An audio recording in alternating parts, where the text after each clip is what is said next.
How's everyone doing? First of all, thank you to Donnie and Kevin for doing such an amazing job with this. What a treat it is to be in Chicago for a welcome conference. And thank you to Brian and Anthony and Will for creating such an impressive event that now I'm lucky enough to have two options a year to hear the wisdom that we heard today. So thank you very much, and thank you to all of you. I'm going to try to be as brief as possible, which for any of you who know me means change those dinner reservations to 9 o'clock because we're going to be here a long time. I talk a lot in my everyday life. And I also have the privilege of talking at events and conferences and things like this. And you always wait for the person who's going last simply because you know that they have one job. Say a couple funny jokes, make a poignant point or two, and get the hell out of Dodge. Everyone's hungry. I'm hungry. Maybe I'm a little hangry. I've had too many donuts. I didn't eat enough of my sandwich at lunch. My favorite food in the whole world, hot dogs, are in the lobby. Rest assured, I'm as motivated as you are to get out there. I had a really well thought out talk that I wanted to give you this afternoon, one that I actually haven't given before, but that sort of encapsulates the last 4 or 5 years of my thinking on a certain subject. And I didn't necessarily throw it out, all right? Because that's the kiss of death. If you ever are in that position, you have a voice inside your head before you go on stage that says, I'm throwing out my materials, do not do that. That is, well, it's abusive, right? To the audience. And it's also not being true to yourself, right? And it's not a very loving act. It's a horrible thing to do to people. Love without truth is hypocrisy. Truth without love is abuse. And throwing out your materials is all of those things. I don't recommend it. I've done it before. But I was so impressed by some of the statements made today and some of the question asking that I actually wanted to sort of shift what I talked about just a little bit. Put it through maybe a slightly different filter, since part of my obligation here is to send you all off in search of your hot dog and your very strong drink, maybe with a way to think about some of the stuff that we heard today. I get to hear my friend Will talk a lot about hospitality. He'll just text me about it, just out of the blue. Thank you for the courtesy laugh. I appreciate that. He lives and breathes it, right? And this morning, one of the first things that he said was he talked about the nobility of service, right? Another speaker earlier today said that hospitality can't really be taught. And I know what they meant by that. And in the context that they were talking about it, I agree. Another one of our speakers talked about hospitality as being the intersection of intelligence and compassion. I think Phil said that. I love that. It is the intersection of intelligence and compassion. And we heard Danny talk this morning, and I know everyone is just like, anytime Danny talks, I just want to soak it all up, and I've known him since the mid-'80s, and I can't get enough of what he says, because I'm so afraid of missing the magic, and then I can't put it to work into my life. And really, we're all here today to sort of soak up the magic of other people, other folks we talk to. The moment that may change your life may take place talking to someone outside the bathroom or having a hot dog later. It may not come from the stage, but there's magic here that happens as we try to figure out how to put something in our lives that we know is crucial. Doesn't matter what business that you're in. This act of hospitality, this mindset of hospitality is generous. It creates empathy and happiness and safety. Someone else mentioned safety, which is my favorite word in relationships, right? Relationships need to be safe.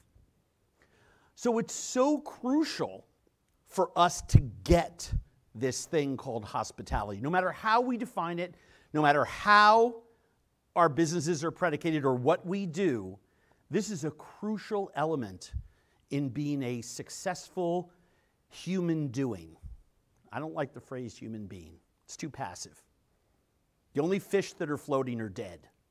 I believe in action steps. I believe in doing things. I believe in doing things. We are human doings. So we have this thing, this position of hospitality that's a vulnerable act to be of service, nobility of service. How do we just flick a switch and put it into our lives? I don't know how to do that. I've spent a lifetime in this business. I still pretty much suck at it. I have other people that I work with who do that really, really, really well. I have found that my superpower, well, according to my partners and board members, my superpower is making things expensive and unwieldy. True. They're nodding and laughing. I make things expensive and unwieldy, but I'm a good communicator, right? And I understand what people want to see, eat, breathe, and feel before the wave. I'm a great creative surfer. I know when to paddle for that wave before everyone else in the lineup knows to paddle for that wave. But I want to have this thing, right? Hospitality, we learn today, is a state of being, right? We learn today you can't give it away unless you have it, right? I mean, that's why Danny's book, and Danny's, and I came up in the 80s in New York City, so I became obsessed with this idea of putting your own oxygen mask on first, right? Customer is not number one, right? Our teammates and the people we work with are number one, because then we create that culture of hospitality, we create that culture of caring, we create that empathetic, safe, happy environment that allows us then to give something away to our guests, right? That's that nobility of service. You can't give it away unless you have it, right? And then I thought to myself, well, that's a really tall order. That's a really tall order. So what do you do if you're stuck? What do you do if you need a quick tool for yourself or other people? And this is something that I've thought about for a long time, especially because I kind of, I'm still making television, but, I got involved in a restaurant group as an investor and then a board member, and I'm fairly active in that restaurant group, and then I opened a new restaurant back home in Minneapolis.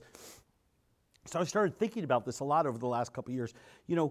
How do you teach this to other people? What sort of handy things can you do? And it's more than, as someone mentioned before, putting wine glasses on a tray, although that's very important, right? But how do you transmit that? I've learned a few little tricks along the way that I want to pass on to you, but I also want to sort of validate myself as a incompetent person who is a work in progress, because I think that in that vulnerability, maybe you'll be able to relate to me a little bit more.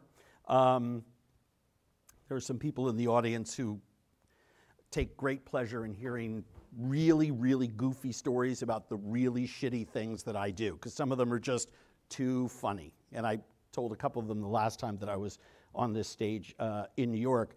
But I thought of two hospitality no-nos to share with you today before I kind of give you the solution. Let me present to you the problem. I came back from Europe. I had spent 5 months working at Alain Senderin's restaurant in Paris called L'Archestrada. These were the days when you actually could, none of you were born yet, you actually could knock on the back door of a 3-star Michelin restaurant that was the hottest restaurant in Paris at the time with a rock star chef and say, can I work for nothing and sleep on the banquettes at night? And they said absolutely, because there was no like 12-year waiting list for a stage. There were not 5,000 people out the back door. There were no cell phones. You know, just a whole different day and time. And I spent a bunch of months there learning, came back to the United States, and a friend of mine called me up and said, we have a nightclub and restaurant that's open 4 nights a week that needs a chef. It's in a marina in Southampton. It has, I was like, oh, Conscience Point Inn. I spent summers out in Long Island. I knew what that place was. Great place to drink, meet girls, and do a lot of coke. This was the early 80s. It wasn't the late 80s that Lizzie Grubman crashed her car there through the front door. So the place was still hot and hopping when I was there. It hadn't yet blown itself up.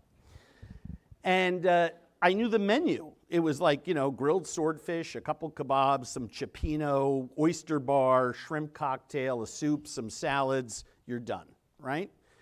And it was April. And I knew they were desperate because they had to have someone there in May. And I forget what I said. I said, you know, give me, you know, $300 a week and one of the little houses on the property, and you got yourself a deal. And they said, sure.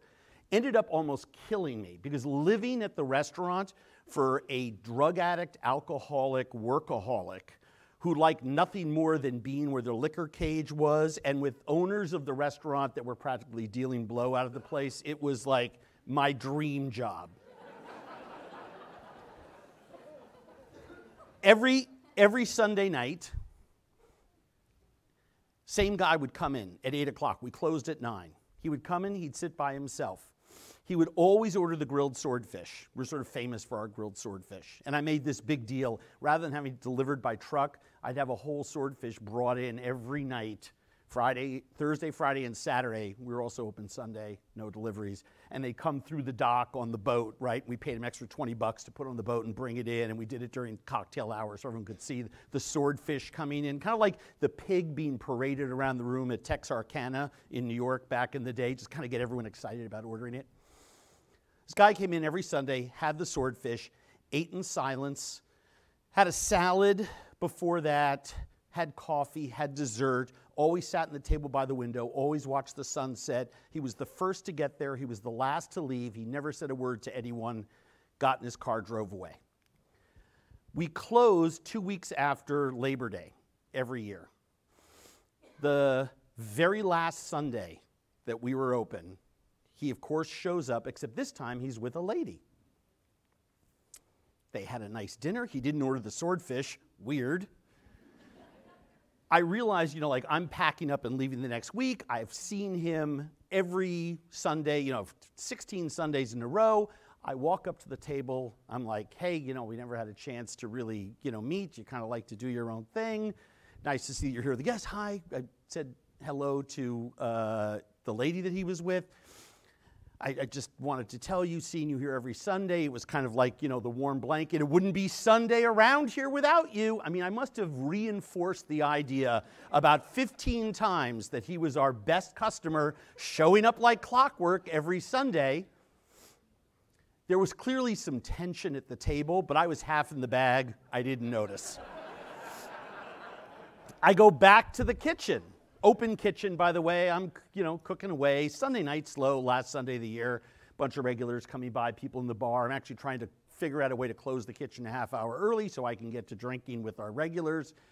And he comes up to me after what I'd later learned was he excused himself to go to the bathroom and then took the circuitous route around and kind of came in the back and kind of went like this. And he put his finger like 3 times in my chest. He said, "Don't you ever assume anything about a customer." He says, "Let me tell you something." He says, "I'm 54 years old. I got 4 kids. I love my wife. I love my faith. All I do all weekend long is do shit for them. All week long, I'm slaving away at my job. My 3 hours of peace and quiet every single weekend is just coming here by myself," right? And I always say the same thing to my wife when I leave. I'm going out, honey, because I just don't want her to know. It's the one little thing that I have. Forget about the moral issue about him keeping a secret. That's his life. That's his business. He said, don't you ever assume anything about somebody. I had shown up at his table with one intention. One. Wasn't really to thank him, right? I could have done that a lot of different ways. My intention was to kind of show off to him that I noticed, right? I walked into that situation the wrong way. And I still do that a lot in life. Less frequently than I used to, but a lot. A couple years later, I was working in New York City, actually overlapping in a small little restaurant family with my friend Bill, who is here today. It was a long time ago. We both had a lot more hair. But I was managing a restaurant in New York City called Petaluma. And the owners owned a restaurant uptown called Elio's, a wonderful Italian restaurant on the Upper East Side. And in weekends during the summer, a lot of the people who worked there went out to Long Island, you know, Saturday after they take off Saturday night. Saturday night in New York during the summertime, I'm assuming it's the same thing here in Chicago. In a big city, everyone goes off to their summer home, right? Or wherever they want to go. A lot of people would work in the restaurant Friday night, then go out to Long Island. I was the new guy at the new restaurant. I was working every weekend. And I got a call from the owner of the restaurant who said, look, everyone is going to be away this weekend from Elio's. I'm not going to be there. Gennaro's not going to be there. You know, Bill's not going to be there. His sister's not going to be there. Aunt's not. No one is going to be there. He says, we have a couple of important reservations on the table. Would you go up, you know, have the assistant manager watch Petaluma. Would you go up and just keep an eye on Elio's? I was thrilled. Here was my big break, right? I'm going up to our big sister restaurant. Petaluma was a grand cafe. It was one of the first restaurants in New York City to have a pizza oven there. We did pizza, pasta, salads, very sort of California, you know, brasserie style, really the first of its kind and kind of groundbreaking. Elio's was the solid, traditional, fancy pants New York City, Upper East Side Italian restaurant that I just adored, that I grew up in. And I was thrilled. I get to put on a jacket and a tie, I get to walk the floor for the first time in our restaurant. It's an interesting night. A couple of the celebrity regulars come in. There was an area in the front of the restaurant where they all like to sit. Several of them like to smoke cigars. This is in the days when you could actually do this. And there was like a clubby environment there at Elio's amongst the regulars. So at 8:30 at night, Ben Gazzara is puffing away on a cigar in the front of the dining room with some people. A few famous writers come in. The next thing you know, there's 2 or 3 people all puffing away on cigars. Everyone's happy because all their friends are up there where the smell of cigar smoke and the marinara sort of all married together into a really, really wonderful experience back in the days when that was something that was sort of a given, especially in that restaurant. Waiter comes up to me and says, I got a problem at table 47. I said, all the way in the back, against the wall in the back. Very last table in the restaurant. I said, what's the problem? Someone's smoking a cigar, 2 tables around him are complaining. No problem. I got this. Walk up there, all piss and vinegar, right? Hey, pal, please, cigar out. People are complaining. Couldn't have been less hospitable if I tried. In fact, the big mistake that I made was I went right away by telling him what the solution was going to be. I was operationalizing with him before I understood what he was doing, why he was doing it, who he was, nothing. I mean, everything in the playbook I did the wrong way, right? Hey, bud, out with the cigar. Come on. No. Besides, all 5 of these guys, there's 5 guys, they've all got picky, they didn't look like our regulars. I was like, I didn't like these people very much. Guy looks up, and by the way, I'm getting giggles and pleasurable looks from the tables around them. So I'm like, I'm feeling really good at this point. Guy looks at me, who's clearly in charge, says, I got a question for you. I said, sure. He goes, are you saying I need to put my cigar out? I said, you're the only one smoking one, sir. Yes, please, put your cigar out. He looks at me and says, I'm putting my cigar out. I said, yes. He goes, we haven't even had our meal yet. I said, no problem. We're going to make sure you guys know. I don't, you know something? He says, I don't want my meal. He says, you asked me to put my cigar out. That's not very nice. I'm sorry you feel that way. Inside, I'm thrilled because I have walk-ins waiting outside on the, there's a tiny little bar there, so there are walk-ins waiting outside. I'm like thrilled. I'm going to get another table in here. The guy takes a wad. I mean, a wad. There must have been $5,000 in $100 bills in his pocket, and throws about $600 on the table. Said, here's for the bottle of wine and for the server. Walks out of the restaurant with his people. The next morning was Sunday. The restaurant, 2 mornings later, it's Monday. I went on a nice 36-hour drinking jag. Phone rings in my apartment. It's one of the owner's friends who gathered money and came in early in the morning on a Monday. He said, deliveries can't come into the restaurant. I said, what do you mean deliveries can't come into the restaurant? He says, local 172J is picketing outside the restaurant. I was like, okay, what does that have to do with me? He goes, did you close Saturday night? I said, yeah. He says, anything unusual happened then? I said, no. He says, are you sure? And I'm like, yeah. Well, I said, there was one guy smoking a cigar. I told him, I tossed him out. He was maybe, And by the way, this gentleman had said, those other people up front can smoke cigars. I can't smoke a cigar? I said, please. I didn't even want to go there with him, right? Well, he's our regular. That's Ben Gazzara. He can smoke a cigar everywhere he wants. Guy hangs up the phone. So I'm going to do a little research. I'll call you back. 15 minutes later, Elio calls me. His raspy voice. He goes, what the fuck? I'm like, what did I do? He said, well, he explains to me, turns out there is no 172J. It's a made-up union. Turns out the guy that I had told to get out of the restaurant and stub out the cigar was Tony Fat Duck Salerno, the head of the Gambino crime family. This is a true story. You talk about crapping your pants. All I thought about was Luca Brasi, I'm this close to sleeping with the fishes. Elio says, get up to the restaurant. I said, sure, how soon can you be here? 30 minutes. He says, get here in 20. I had to go in there. I had to apologize. I literally had to do everything. I figuratively kissed the ring.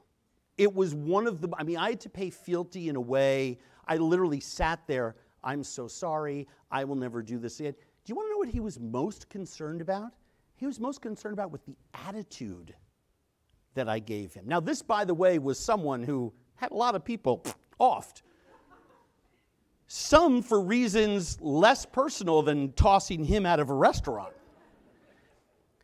But the fact of the matter is that I went right away into telling him what we were going to do without even understanding what bear trap he was in, who he was, what was the exact opposite of what we learned that we're supposed to do, right? And the reason that I behaved that way was that I was not selfless enough. I didn't have enough of the caring gene. I wasn't other-centered enough to know that it was important to understand where other people are coming from. Because back then, when I was a user of people and a taker of things, when I was drinking and drugging my way through life, you weren't people. You were just shadows. You were just moving in and out of my life. I just didn't care. I was just trying to survive. I wasn't paying attention to developing a skill set.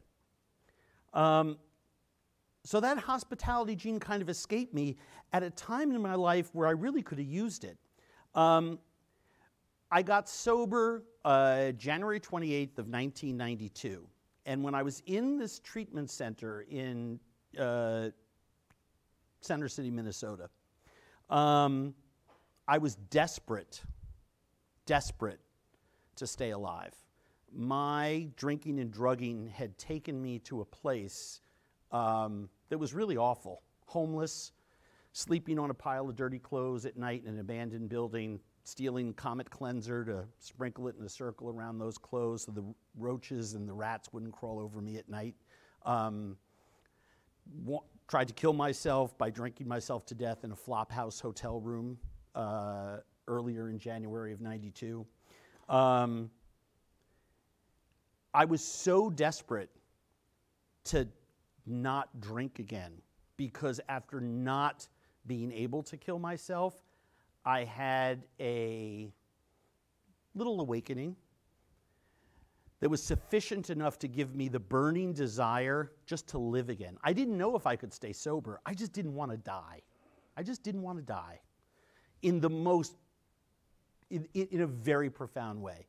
And I learned while I was in that treatment center that if I didn't want to die, the best thing that I could do was actually give up my drugs and alcohol. Because it turns out, what I learned there, that was the shit that was killing me. We'll work on the behavior stuff later, but let's put the cork in the bottle.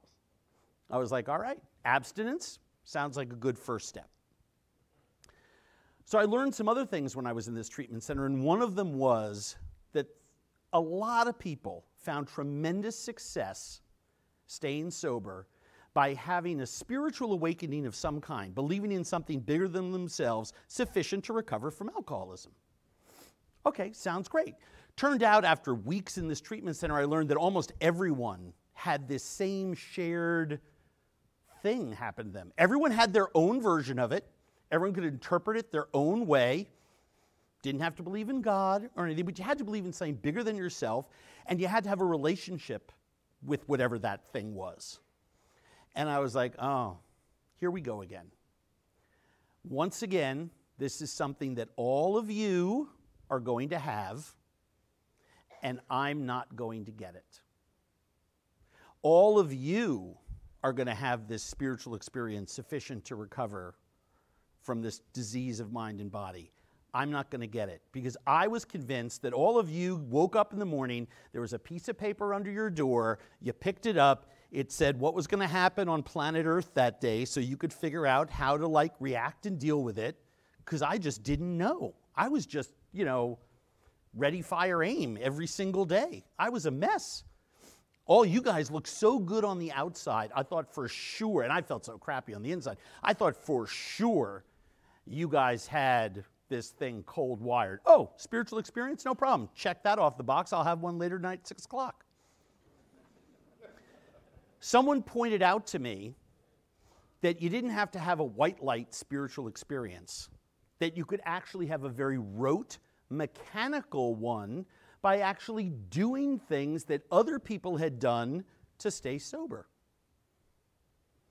I literally, when I learned that, the ice melted from my eyes, and that was 28 years ago. And I've been able to stay sober ever since because I did it the rote mechanical way. No, please, thank you. I did it the rote mechanical way, one step at a time, by the rules, the way other people told me to do it, and I learned I actually put in the work. I put in the work. So when I was thinking about this notion of hospitality, when I was thinking about this thing that can't be taught, this nobility of service, this intersection of intelligence and compassion, as Phil defined it, and as something that we have to participate in and fully engage, as we heard earlier, with saying yes to something, because that is our word, even though no is the most powerful word in the English language, even more powerful than free. No is great. Danny was right. No is great. But for those of us that are bird dogs, right, how do we say yes? How do we be of service without destroying ourselves? And I realized that there was some rote mechanical tips that I could share with you today. You need to create a safe, happy, empathetic place, right? So how do you create this atmosphere of grace with people on a daily basis that you may only intersect with for minutes regardless of what your job is in the restaurant, right? Or whatever your business is. You may talk to your client once a year if you're in the sales business, right? But you got to have them sign that contract for the next, fiscal 12 months. First thing that you have to do, you want to be empathetic. Because from empathy comes happiness and connection and safety, right? It's a big word. How do you become instantaneously empathetic? I learned it a couple years ago in a relationship that I have, my most important relationship in my life, that's with my son. Be the dog. Be the dog. Hitler had a fucking dog. Dog loved Hitler.